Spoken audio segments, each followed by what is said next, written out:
नमस्कार विद्यार्थियों, श्री शक्ति क्लासेज में आपका पुनः स्वागत है। कल हमने गोइंग टू वर्ब पढ़ी थी और आज हम डबल ऑब्जेक्ट और एक हैज टू, हैड टू और हैव टू वर्ब भी साथ में हम पढ़ेंगे। तो पहले हम टू वाली पढ़ लें कि पैसिव वॉइस में कल जो गोइंग टू वर्ब हुई थी,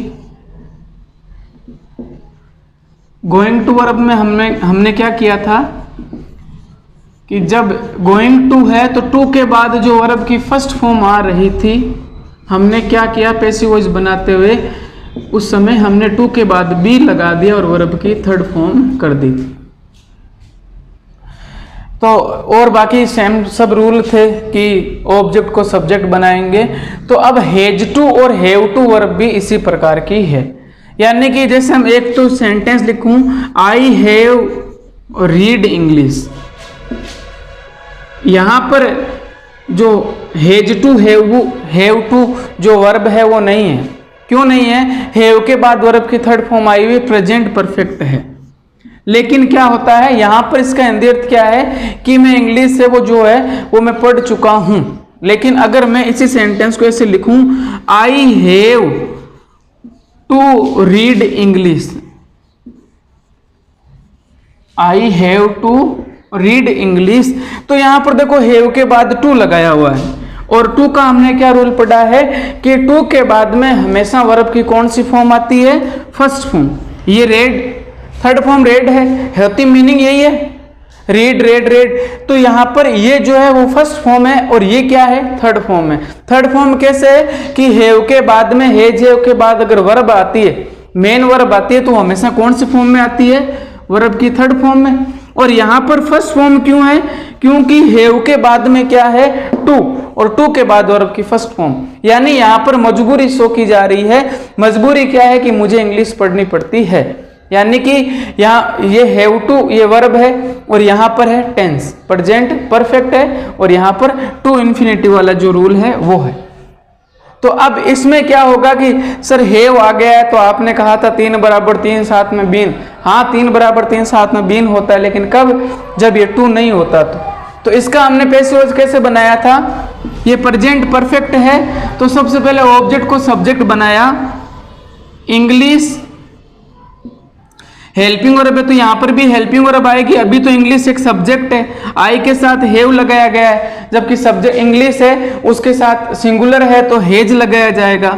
इंग्लिश हैज और 3 बराबर 3 साथ में बीन, तो बीन रेड बाई मी। ये तो क्या है?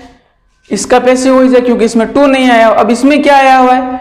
टू आई हुई है। टू का जब प्रयोग किया गया है तो टू के बाद थर्ड फॉर्म लेकर आनी है। तो जो गोइंग टू का रूल है वो इसमें रूल लागू होगा, यानी कि सेम टू सेम बनाएंगे। सबसे पहले ऑब्जेक्ट को सब्जेक्ट, तो ऑब्जेक्ट क्या है? इंग्लिश है, तो सबसे पहले लिखेंगे इंग्लिश, ठीक है। उसके बाद हैव आया हुआ है, तो हैव का एक भाई और है हैज, तो यहां पर इंग्लिश सब्जेक्ट है, सिंगुलर है, एक क्वेश्चन है, तो हैज लगाएंगे।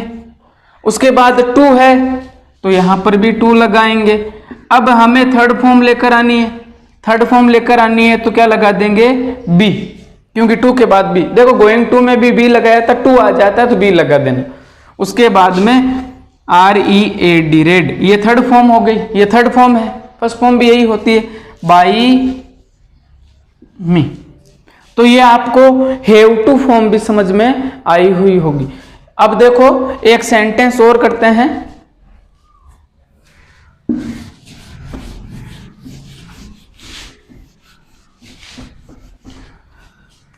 ही हैज टू हेल्प मी,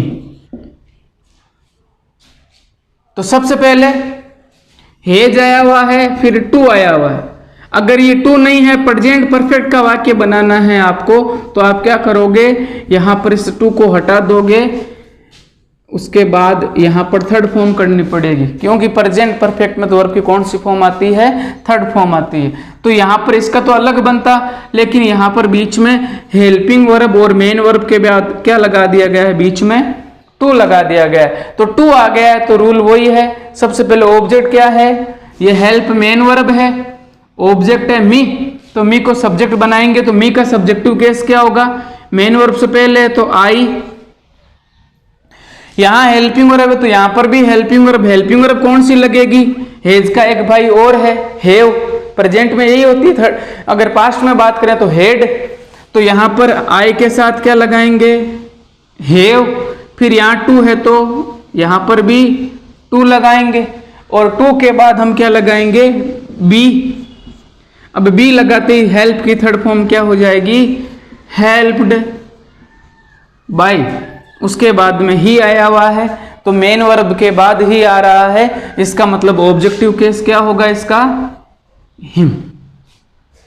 उसी प्रकार अगर हेज है उसकी सेकंड फॉर्म थर्ड फॉर्म भी क्या होती है, हेड होती है, यानी कि फर्स्ट फॉर्म क्या थी, have, second form had, third form had, ING having, और fifth form has. Second form भी हेड होती है, देखो हेल्पिंग वर्ब भी है, मेन वर्ब भी है, इसके बारे में हम पहले चर्चा कर चुके हैं। अब चेंज करें, यहां पर लिख दिया हेज ना लिखकर हेड कर दिया, तो अब ये पास्ट में हो गया है, तो पास्ट में हेड का हेड ही रहता है, चाहे सिंगुलर आए चाहे प्लूरल आए, सबके साथ हम क्या लगाते हैं, हेड लगाते हैं। इसका मतलब और कुछ नहीं करेंगे, बस यहां पर चेंज कर देंगे, हेड का हेड ही लिख देंगे, वाक्य सेम टू सेम ही बनेगा। तो देखो गोइंग टू और इसका सेम ही स्ट्रक्चर है। गोइंग टू का स्ट्रक्चर क्या था, गोइंग टू के बाद टू के बाद बी लगा दो, बाकी नियम सेम है। उसी प्रकार हेज, हैव, इसके बाद टू आता है तो टू के बाद वर्ब की कौन सी फॉर्म आएगी, फर्स्ट फॉर्म। ये तो है एक्टिव वॉइस में। पैसिव वॉइस बनाएंगे तो क्या करेंगे, पैसिव वॉइस में हमें किसकी जरूरत रहती है, वर्ब की थर्ड फॉर्म। तो टू के बाद तो वर्ब की फर्स्ट फॉर्म आती है, थर्ड फॉर्म करनी है तो क्या करेंगे, या तो हेज आएगा या हैव आएगा। अगर सिंगुलर है तो हेज सब्जेक्ट, प्लूरल है तो हैव, उसके बाद में टू आएगा, उसके बाद यहां पर क्या लगा देंगे, बी, और बी लगाते ही वर्ब की कौन सी फॉर्म हो जाएगी, थर्ड फॉर्म। तो यही रूल है, जो गोइंग टू का आता है उसको ये भी आ गया होगा। और पास्ट में क्या होता है, हेड, नियम सेम ही है, टू के बाद वर्ब की फर्स्ट फॉर्म, तो यहां पर क्या होगा, हेड का हेड ही रहेगा, टू लगा देंगे, टू के बाद बी वर्ब की थर्ड फॉर्म। बाकी नियम वही है, ऑब्जेक्ट को सब्जेक्ट, सब्जेक्ट को ऑब्जेक्ट बनाएंगे बाई लगाकर। तो आपको ये वर्ब समझ में आई होगी, हेज, हैव और हेड की, प्लस गोइंग टू जो वर्ब है वो आपको समझ में आ गई होगी। आज हम पढ़ते हैं डबल ऑब्जेक्ट।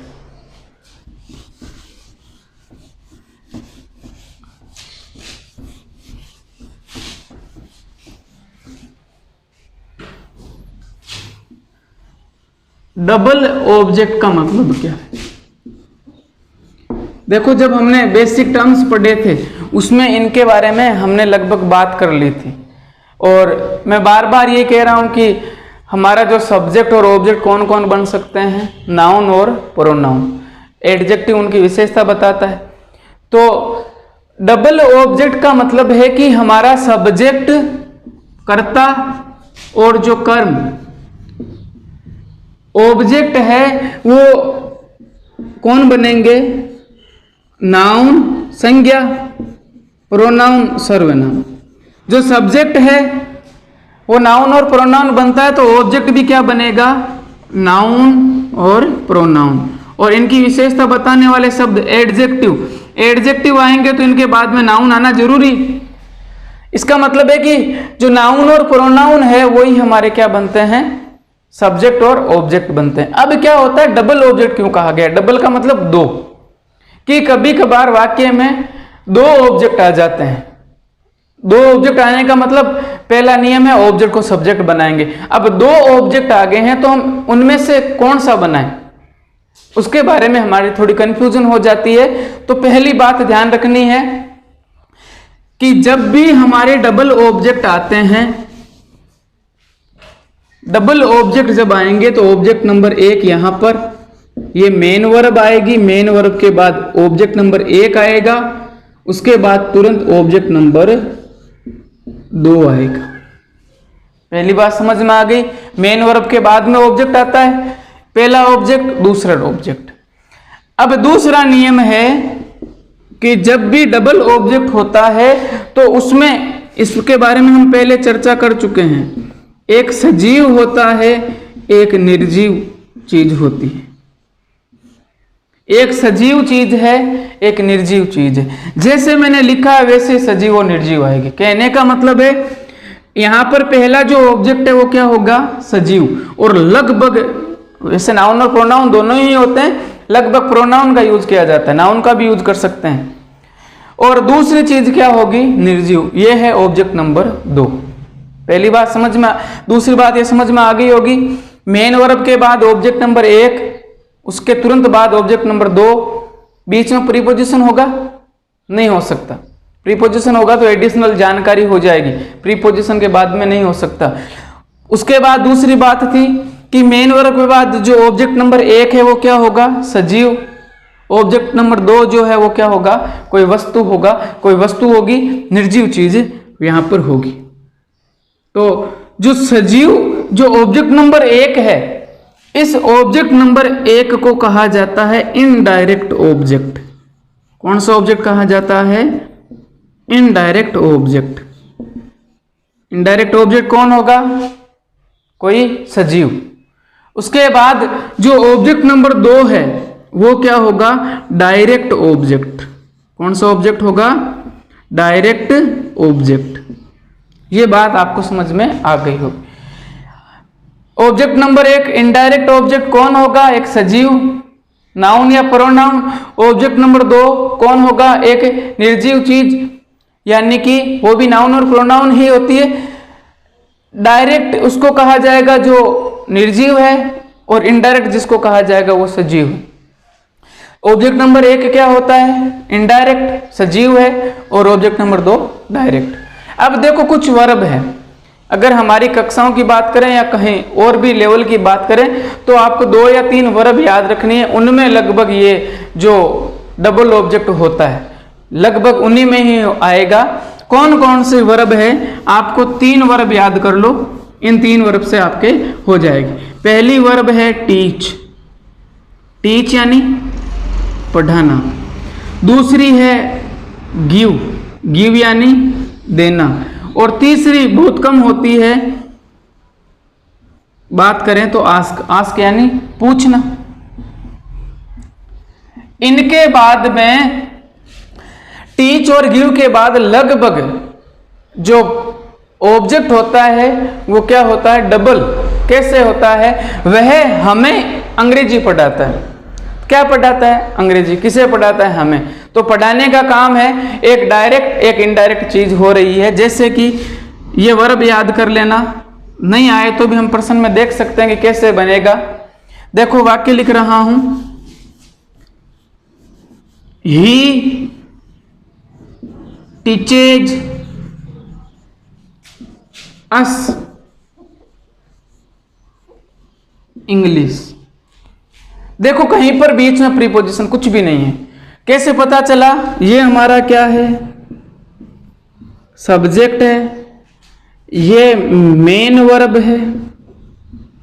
अब पता चल रही होगी मेन वर्ब कैसे है, टीच यानी पढ़ाना, एस या ईएस कौन सा टेंस है, प्रेजेंट सिंपल।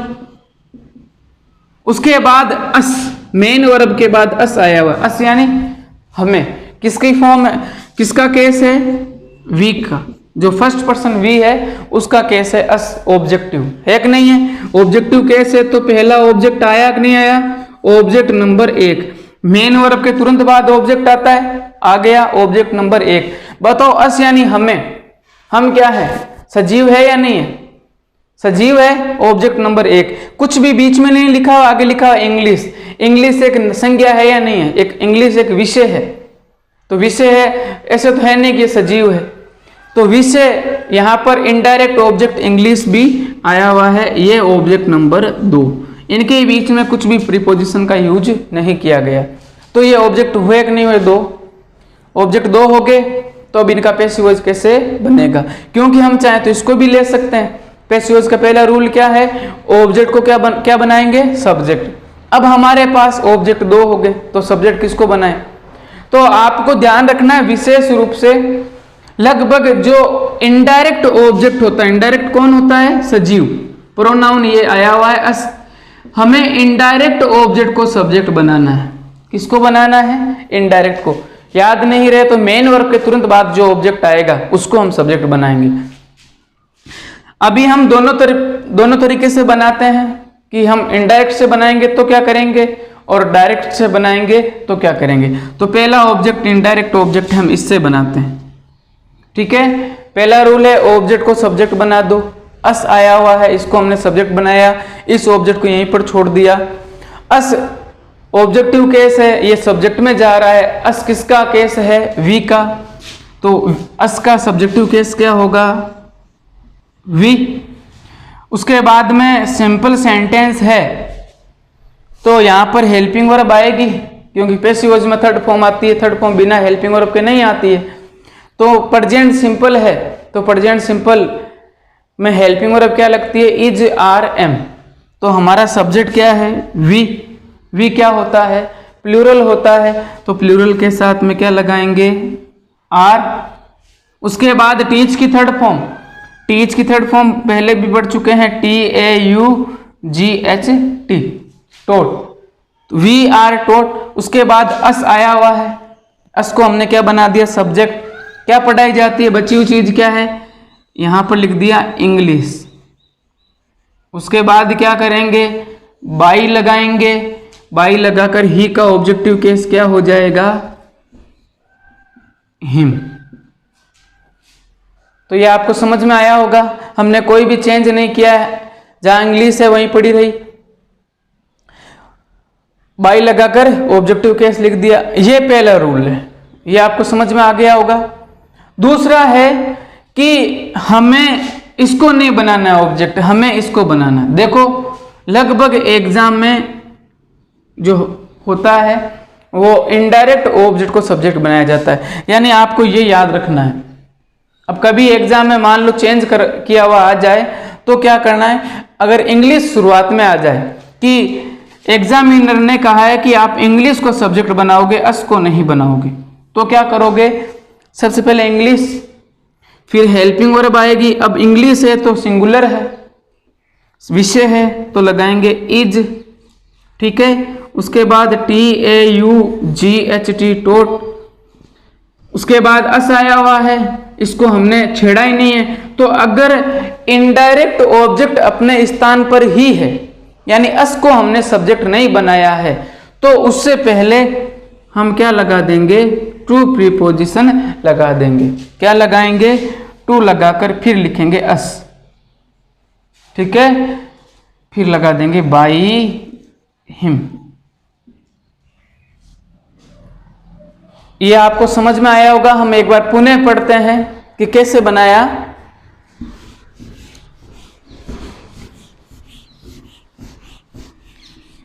ये एग्जाम में लगभग पूछा जाता है डबल ऑब्जेक्ट वाला प्रश्न। डबल ऑब्जेक्ट का रूल क्या है? एक्टिव वॉइस, यानी हमारे वाक्य में, हमारे प्रश्न में क्या लिखा हुआ आएगा? सब्जेक्ट। हेल्पिंग वर्ब आती है तो आएगी, प्रेजेंट सिंपल और पास्ट सिंपल के सिंपल सेंटेंस हो तो नहीं आएगी। उसके बाद मेन वर्ब, उसके बाद ऑब्जेक्ट नंबर 1, उसके बाद ऑब्जेक्ट नंबर 2, और इस प्रकार का सेंटेंस आएगा। फिर हमें क्या करना है? पैसिव वॉइस बनाना है, तो पैसिव वॉइस बनाएंगे। उस समय पहला रूल है कि आप ऑब्जेक्ट नंबर 1 को बनाना चाहते हो तो ऑब्जेक्ट नंबर 1 क्या होगा? इनडायरेक्ट ऑब्जेक्ट कहेंगे। IO लिख रहा हूं, I का मतलब इनडायरेक्ट, O का मतलब ऑब्जेक्ट, और इसको लिख रहा हूं DO, डायरेक्ट ऑब्जेक्ट। ये निर्जीव, ये निर्जीव है, ये सजीव है। फिर आपको पैसिव वॉइस बनाना है तो आप इससे बनाओगे तो क्या होगा? सबसे पहले लिखेंगे ऑब्जेक्ट नंबर 1 जो सब्जेक्ट बन गया है, ठीक है। उसके बाद यहाँ पर इसमें तो हेल्पिंग वर्ब 100% ही आएगी, पैसिव वॉइस में तो हेल्पिंग वर्ब आती है। उसके बाद पैसिव वॉइस वर्ब की कौन सी फॉर्म आती है? Third form. इसको हमने यहाँ पर ले आए हैं, ठीक है। तो उसके बाद में बचा हुआ क्या है, ऑब्जेक्ट नंबर 2। फिर क्या लगाएंगे, बाई, और बाई लगाकर यहां पर जो सब्जेक्ट है वो लिख देंगे। यही रूल था। अब दूसरा है कि हम ऑब्जेक्ट नंबर 2 से बनाएंगे, तो ऑब्जेक्ट नंबर 2 को हमने सब्जेक्ट बनाया, तो ऑब्जेक्ट नंबर 1 वहीं रहेगा। उसके बाद आएगी हेल्पिंग वर्ब। मेन वर्ब में वर्ब की हमेशा कौन सी फॉर्म आती है, थर्ड फॉर्म पैसिव वॉइस है। फिर क्या लगाएंगे, टू। यहां पर टू लगाना जरूरी है। टू लगाने के बाद क्या लिखना है, ऑब्जेक्ट नंबर 2 को तो हमने यहां ले लिया है, तो कौन सा बचा हुआ है, ऑब्जेक्ट नंबर 1। फिर क्या लगा देंगे, बाई, उसके बाद में सब्जेक्ट। यही रूल है। कैसे बनाएंगे देखो, the cow gives us milk. Milk यानी दूध, दूध पदार्थ है, संज्ञा है। तो देखो डबल ऑब्जेक्ट है कि नहीं है, सब्जेक्ट क्या है, द काउ। गिव यानी देना, एस लगाया हुआ है, प्रेजेंट सिंपल है। देती है, क्या देती है, हमें। किसको देती है, हमें। क्या देती है, मिल्क।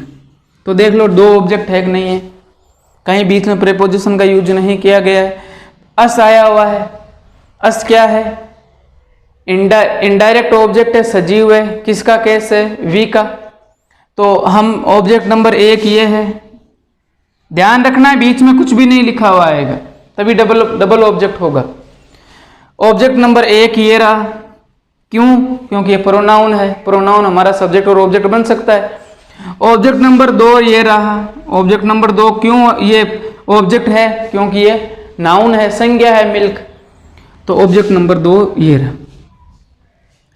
अब उसके बाद में पहला काम क्या करेंगे, ऑब्जेक्ट को सब्जेक्ट, लगभग हम इसको ही बनाएंगे, एग्जाम में लिखा हुआ आता है। हम चर्चा करेंगे कि एग्जाम प्रश्न कैसे आता है, बाद में करेंगे उस पर। अभी देखो ऑब्जेक्ट नंबर 1 ये लिखा हुआ है, हम इसको ले जाएंगे सब्जेक्ट में। तो सब्जेक्ट में ले जाएंगे तो अस ऑब्जेक्टिव केस है, सब्जेक्टिव केस क्या हो गया, वी। फिर एस या ई से प्रेजेंट सिंपल है, प्रेजेंट कंटिन्यूस की helping verb is are am, तो वी प्लूरल है, क्या लगाएंगे, आर। उसके बाद वर्ब आएगी, हेल्पिंग वर्ब के बाद मेन वर्ब। पैसिव वर्ब की कौन सी फॉर्म आती है, थर्ड फॉर्म। तो give, second form gave, third form given. तो थर्ड फॉर्म क्या होगी, गिवन। वी आर गिवन, क्या दिया जाता है, क्या बचा ऑब्जेक्ट नंबर 2, मिल्क। किसके द्वारा, बाई द काउ। समझ में आ गया होगा। अब ये तरीका नंबर 1 है। फिर कहा कि नहीं हम अस से नहीं बनाएंगे, हम मिल्क से बनाएंगे। तो मिल्क से बनाएंगे तो क्या करेंगे, सब्जेक्ट क्या बन गया, मिल्क। अब मिल्क दूध है, पदार्थ है, पदार्थ क्या होता है, सिंगुलर है, सिंगुलर है तो मिल्क के साथ में इज लगाएंगे, एक वचन है, इज। उसके बाद में गिव की थर्ड फॉर्म गिवन, ठीक है। फिर इस अस को यहीं रखा, इनडायरेक्ट को जब वहीं रखते हैं तो उससे पहले क्या लगाते हैं, to. Us by the cow. ये आपको डबल ऑब्जेक्ट समझ में आया होगा। कौन कौन सी वर्ब याद रखनी है, एक तो टीच, एक गिव, एक आस्क। इनसे ही लगभग प्रश्न बनता है। 1-2 प्रश्न और बनाते हैं, एग्जाम की दृष्टि से यह महत्वपूर्ण है। जैसे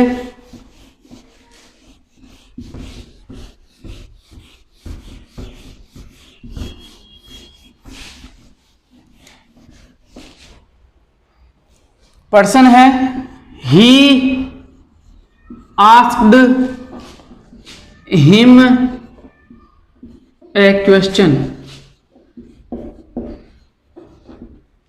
ठीक है। इसका हमें क्या बनाना है, पैसिव वॉइस बनाना है। डबल ऑब्जेक्ट है कि नहीं है, देखो आस्क यानी पूछना, तुरंत हिम आया हुआ है। हिम क्या है? प्रोनाउन है।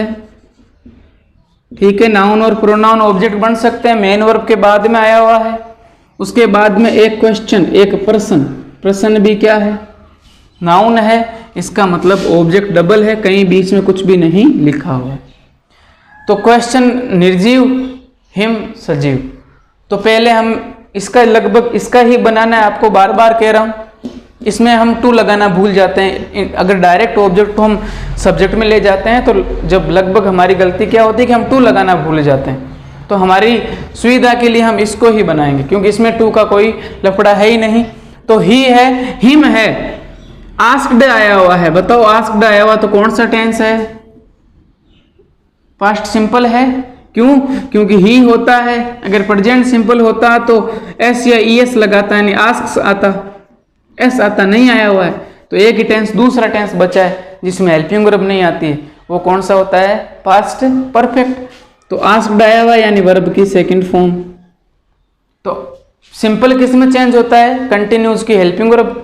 कंटिन्यूज पास्ट सिंपल है तो हेल्पिंग वर्ब क्या लगेगी? वाज या वर। ठीक है, हमारे पास हेल्पिंग वर्ब आ गई वाज या वर। बताने की आवश्यकता नहीं है। क्यों? क्योंकि टेंस हमने पहले पढ़ लिए।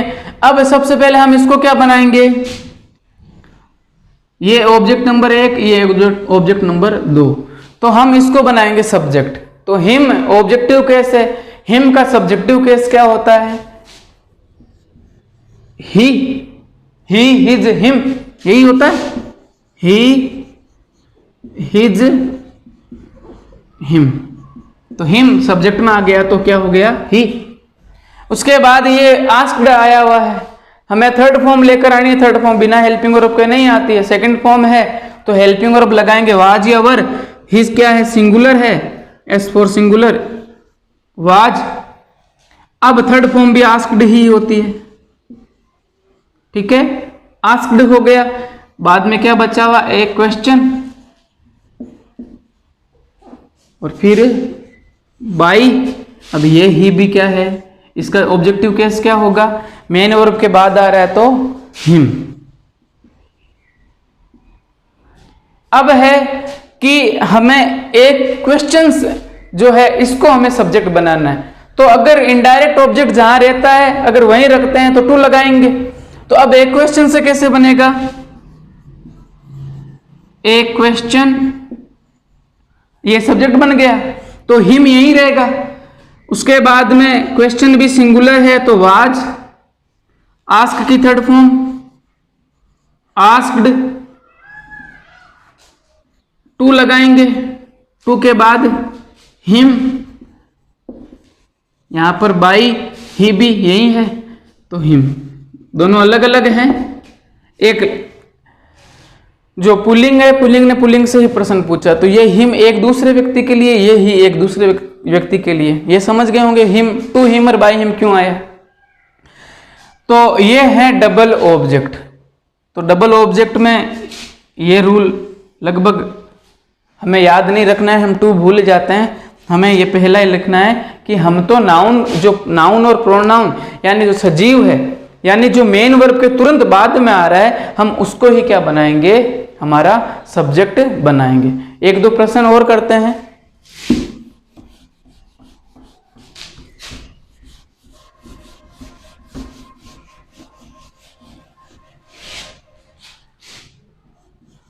Rohan gave her a book. हमें इसका क्या बनाना है? पैसिव वॉइस बनाना है।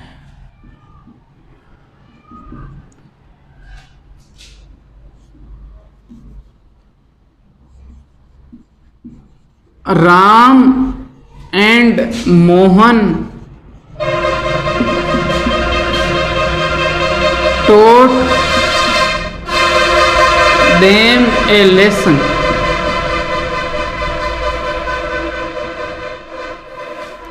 Ram and Rohan taught them a lesson.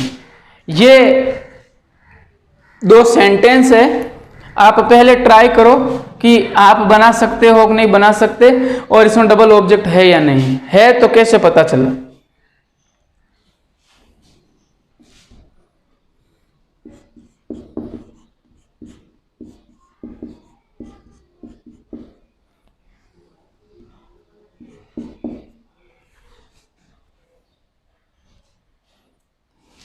बना लिया होगा। कैसे पता चला? गेव कौन सी फॉर्म है? सेकंड फॉर्म है। उसके बाद हर ना प्रोनाउन, ए बुक नाउन, बीच में कुछ भी नहीं है, डबल ऑब्जेक्ट है। तो सबसे पहले हर से बनाए, तो हर से कैसे बनाया होगा? हर ऑब्जेक्टिव केस है, हर का सब्जेक्टिव केस क्या होगा? सी। उसके बाद गेव सेकंड फॉर्म है, 1 बराबर 2, यानी कि पास्ट कंटिन्यूस की हेल्पिंग वर्ब आएगी वाज या वर। सी सिंगुलर है तो क्या लगाएंगे? वाज। गेव की थर्ड फॉर्म गिवन, क्या? ए बुक बाई, रोहन बचा हुआ था तो लिख दिया। पहला तरीका यही है। अब इसमें भी पहले तरीके से बनाए, तो सब्जेक्ट कौन है? राम एंड मोहन दोनों ने है। Ram and Mohan taught them a lesson, उनको एक पार्ट या सबक सिखाया। तो यहां पर TAUGHT, टीच की सेकंड फॉर्म आई हुई है। उसके बाद देम ऑब्जेक्ट होता है दे का, उसके बाद ए लेसन एक पार्ट एक सबक, तो यहां पर कुछ भी बीच में नहीं है, तो डबल ऑब्जेक्ट हो गया। नाउन है ए लेसन। तो सबसे पहले सब्जेक्ट किसको बनाएंगे? देम को। देम तो ऑब्जेक्टिव केस है, सब्जेक्टिव केस क्या होगा? दे। उसके बाद टोट, टीच की सेकंड फॉर्म है, पास्ट सिंपल, हेल्पिंग वर्ब लगेगी वाज या वर।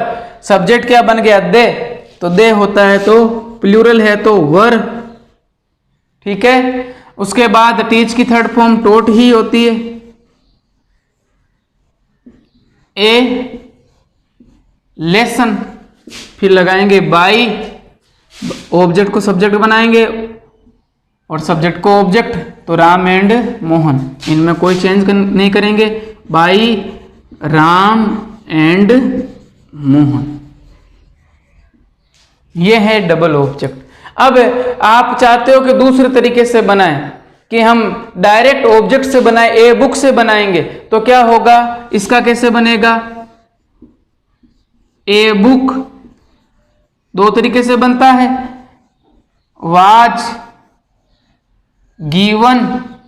उसके बाद हर को यहीं रखा है तो लिखेंगे टू, लगाएंगे टू हर, ठीक है। बाई रोहन। दूसरा इसको कैसे बनाएंगे? ए लेसन, सिंगुलर है, वाज TAUGHT टोट, ये देम को यहीं रखना है तो पहले क्या लगा देंगे? To them by Ram and Mohan. तो ये है डबल ऑब्जेक्ट। तो डबल ऑब्जेक्ट का इस प्रकार से हमारा जो है पैसिव वॉइस बनेगा। अब एक बार में ही पहले लिखवाया हुआ है कि कैसे कैसे बनेगा, आपको टू याद रखना है। एग्जाम में कैसे प्रश्न आते हैं उसके बारे में एक दो प्रश्न जो पिछले एग्जामिनेशंस में आए हुए हैं, हम एक दो परीक्षा साल के जो पेपर हैं हम उनमें से कुछ पैसिव वॉइस बनाते हैं। ये दो क्वेश्चन है जो अभी 2020 में एग्ज़ाम हुई थी 10th क्लास की, उसमें आए हुए थे। देखो इतना हल किया हुआ होता है, कभी हमारा जो ऑब्जेक्ट जिसको सब्जेक्ट बनाना है वो दिया हुआ होता है, और एक में तो सब्जेक्ट जो ऑब्जेक्ट है उसको सब्जेक्ट बनाया हुआ है, एक में ऑब्जेक्ट को जो सब्जेक्ट को जो ऑब्जेक्ट बनाया जा रहा है वो लिखा हुआ बाय द पुलिस। तो पहला है काइट्स, इतना लिखा हुआ था, children are flying kites, are plus ING यानी हिंदी अर्थ क्या होगा? जो बच्चे हैं वो पतंगे उड़ा रहे हैं। तो काइट्स को इन्होंने दे रखा था कि ये आपका इसको आपको सब्जेक्ट बनाना है, तो सबसे पहले काइट्स लिख दिया। उसके बाद में यहाँ पर आर प्लस ING, रूल क्या है? 2 बराबर 2 प्लस ING बीइंग बीइंग लगा देंगे, यानी हेल्पिंग वर्ब तो इज आर एम में से ही रहेगी। अब हमारा सब्जेक्ट क्या है, काइट्स है। काइट्स एक काइट नहीं कई सारी है, तो आर आएगा। साथ में नया शब्द ऐड क्या करेंगे, बीइंग, ठीक है। फिर फ्लाइंग, तो फ्लाइंग, फ्लाई की फर्स्ट फॉर्म फ्लाई है, सेकंड फॉर्म फ्लू और थर्ड फॉर्म फ्लोन। तो यहाँ पर थर्ड फॉर्म पैसिव वॉइस में थर्ड फॉर्म आती है, तो यहाँ लिख देंगे फ्लोन। क्या बचा है, बाई चिल्ड्रन, ठीक है। अब देखो इसमें द पुलिस लिखा हुआ है। देखो अनइम्पोर्टेंट सब्जेक्ट की हम कल बात करेंगे। बाय द पुलिस इन्होंने मेंशन किया तो हमें भी करना पड़ेगा। वैसे गिरफ्तार करने का काम अनइम्पोर्टेंट सब्जेक्ट किनको कहते हैं, कि जो बात हम खुद अंडरस्टूड हो जाते हैं, कि जैसे एक टीचर है वो ही पढ़ाता है, तो जैसे द टीचर टीचेज अस, अध्यापक हमें पढ़ाता है, तो ये पढ़ाने का काम कौन करता है, टीचर। तो बाई द टीचर लिखने की आवश्यकता नहीं होती है। तो गिरफ्तार करने का हक केवल पुलिस वालों को ही है, हमें गिरफ्तार करने का हक नहीं है। तो बाय द पुलिस लिखने की आवश्यकता नहीं होती, लेकिन इन्होंने मेंशन कर रखा है तो हम भी मेंशन करेंगे बाय द पुलिस, यानी सब्जेक्ट को तो ऑब्जेक्ट इन्होंने बना दिया है, ठीक है। अब हमें ऑब्जेक्ट ढूंढना है हेज प्लस वर्ब की थर्ड फॉर्म। प्रेजेंट परफेक्ट है, किसको अरेस्ट किया, द थीप, थीप यानी चोर। तो द थीप को हम सब्जेक्ट बनाएंगे, तो सबसे पहले क्या लिखेंगे,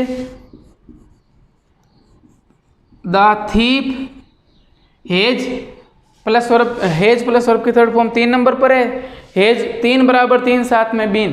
तो द थीप, थीप सिंगुलर है तो हेज का हेज ही लिखेंगे। अगर प्लूरल होता, थीव जो होता, तो हेव कर देते। हेज के साथ क्या लगा देंगे, बीन। परफेक्ट में वैसे ही थर्ड फॉर्म आती है अरेस्टेड, आगे लिखा हुआ था इतना बाय द पुलिस। तो ये लास्ट ईयर 2000, अभी इस साल में 2020 में जो प्रश्न आए थे, ये 2 प्रश्न थे, इनका पैसिव वॉइस बनाना था। आज हमने डबल ऑब्जेक्ट पढ़ लिए हैं, कल हम अनइम्पोर्टेंट सब्जेक्ट के बारे में बात करेंगे और पैसिव वॉइस में जो कुछ इम्पेरेटिव सेंटेंस हैं उनके बारे में बात करेंगे। आज के लिए बस इतना ही, धन्यवाद।